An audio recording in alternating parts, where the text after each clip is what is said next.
अस्सलाम वालेकुम डियर्स, मैं सनाउल्लाह गोंदल। तो आज मैं बहुत इम्पोर्टेंट टॉपिक लेके आऊँ। वो 10 टेक्निकल टर्म्स रेनफोर्समेंट्स। तो बहुत अहम पॉइंट्स हैं जो साइड के लिए बहुत ज़रूरी होते हैं। तो लाजम यू मस्ट रिमेंबर। इसमें किसी नोट्स बुक्स पे लिख ले के रख ले, तो इसको बहुत से साइड में लाजमी याद रखना चाहिए। तो चलते हैं अपना ले टॉपिक की तरफ। तो सबसे पहला, अगर आप मेरे यूट्यूब चैनल पे नए हैं तो सनाउल्लाह गोंदल, मेरे चैनल को सब्सक्राइब कर दें। अगर वीडियो पसंद है तो लाइक कर दें। अगर समझ नहीं आ रही, कुछ जहन में सवाल पैदा हो रहा है, तो कमेंट्स करके पूछ सकते हैं। तो पहले मेन जो पॉइंट है वो है हुक्स एंगल ऑफ स्टीरअप। तो जो हुक स्टीरअप के होते हैं, यह हमारा एक रिंग है। तो इसके लिए हम जो हुक है वो 90 डिग्री का जो है वो इसका ऐसे बनाते हैं, तो ये बैर साइड में ऐसे बैर साइड में हो जाता है। तो 90 डिग्री का ऐसे हुक हो जाता है। तो पहले ये ज़्यादा यूज़ होता था 90 डिग्री का। अभी ये जो स्टीरअप है ये इतना यूज़ नहीं होता है। अभी जो हो रहा है वो 135 डिग्री का हो रहा है। तो ये ऐसा शो करेगा।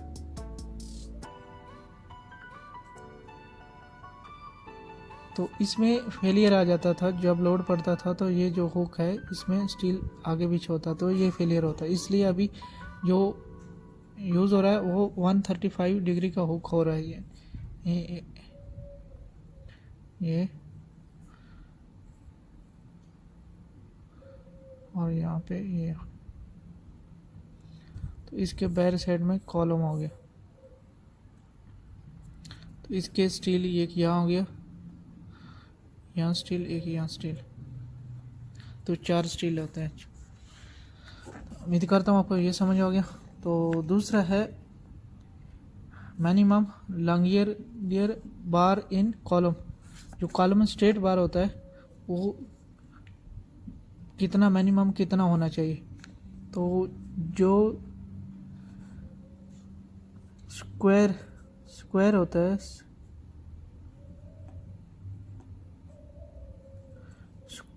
स्क्वायर कॉलम होता है, जैसे ये कॉलम है, तो मिनिमम 4 होता है।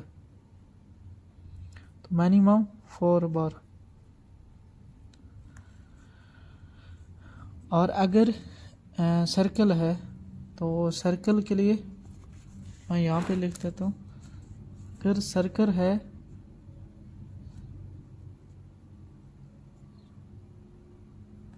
सर्कुलर है राउंड,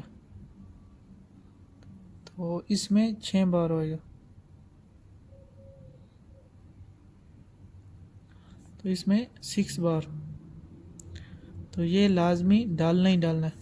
बाकी जो है डिज़ाइनर है ज़्यादा हो, जितना भी मैक्सिमम हो सकता है, लेकिन मिनिमम जो है वो इतना लाजमी होना चाहिए। उसके बाद हमारा तीसरा पॉइंट्स है column linear bar and hooks angle. तो अगर हमारा यहाँ पे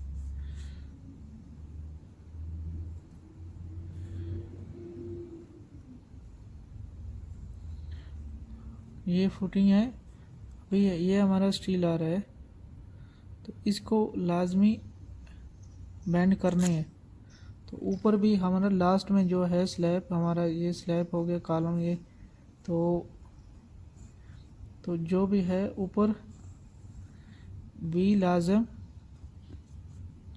बेंड करने हैं। तो कॉलम का बॉटम एंड टॉप दोनों लाजमी बेंड करना ही होता है।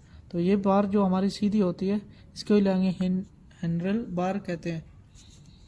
तो इसका स्टार्टिंग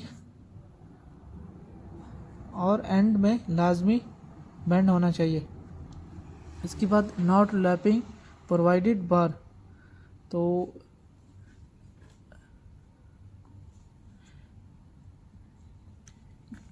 50% जो होता है से ज़्यादा कभी भी लैप नहीं डालना।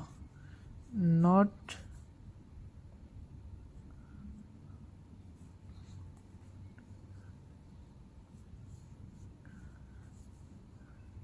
Lapping in not lapping provided bar, तो जो 36 अबव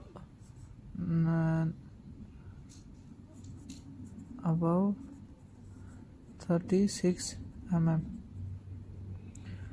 36 mm का जो बार का स्टील होता है उसमें लैपिंग नहीं डाला जाता। तो ये याद रखना। तो क्यों नहीं डाला जाता है?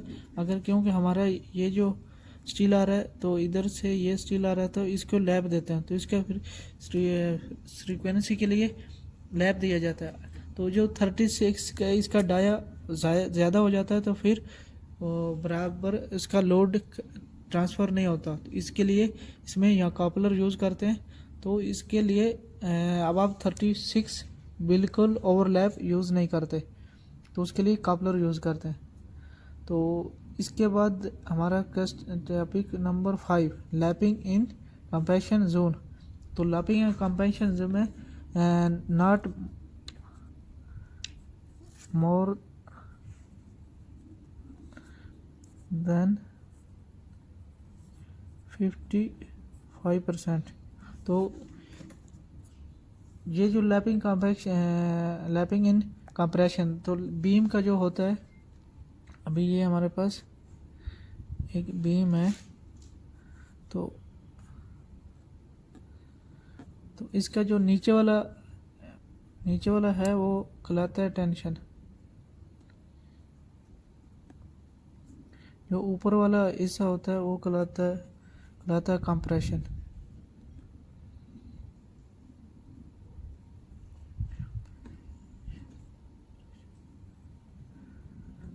और ये बीच वाला हिस्सा न्यूट्रल।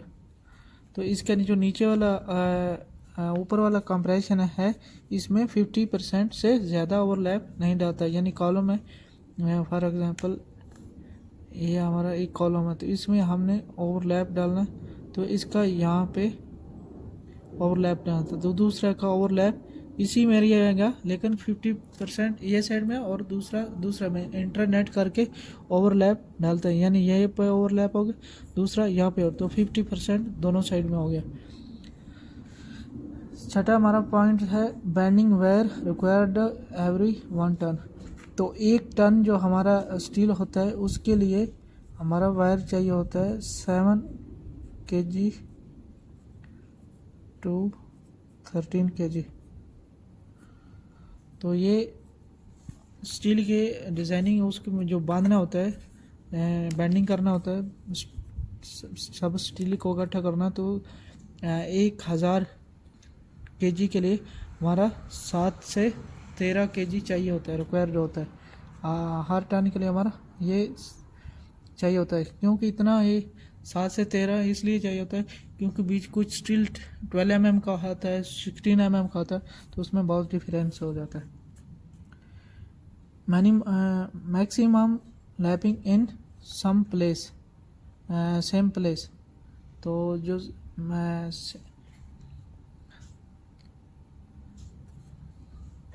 तो इसमें हमारे को बिल्कुल ज़्यादा जो है सेम प्लेस में 50% से ज़्यादा बिल्कुल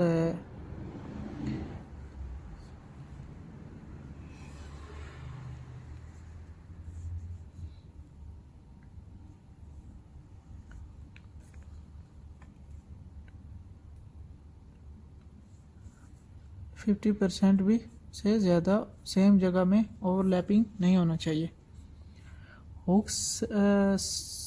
हुक लेंथ ऑफ स्टीरअप। तो हुक का जो लेंथ है, यानी यहाँ पे मैं बताता हूँ, ये जो हम हुक बनाते हैं,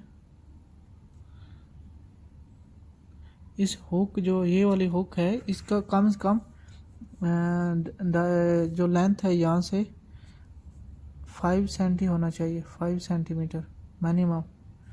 और तो यहाँ इसका 10D, तो दोनों फार्मूला 10D है, तो इसको दोनों को यूज़ कर सकते हैं।